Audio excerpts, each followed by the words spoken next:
All right, guys, so I want to walk you through how to check the revision history inside of a Google document. So the revision history is the changes that you've made over time. We can actually track those to a very accurate degree. And to do this, very simply, what we need to do is go into File here, and then in File, go down to Version History. So I have two options here. You can either name this current version, which would be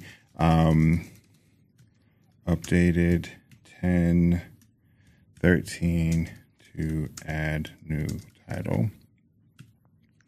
Save.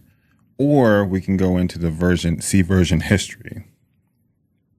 And so you can see that I made this update where I took the title off. But if you go to the previous iterations, this was an article that I did for another video. So you can see this is what the last version looked like. And then this is what it looked like when it first started.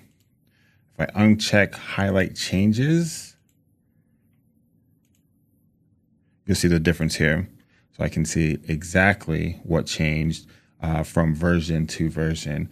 And then at the very top, this is a previous version. If I wanted to restore this version or take it back to this version, I could do that. So I'm going to hit the restore version. I'll hit restore. And if I go back into version history, you'll see that now the newest version is the restored version from September 21st, but we can still go to the previous version that we just had on screen.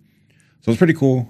Very easy way to make sure that you're managing your documentation and keeping the changes that you want and getting rid of the changes that you don't need. So I hope this helps. If it does, if you could, like the video, subscribe to the channel. Thank you so much. Bye.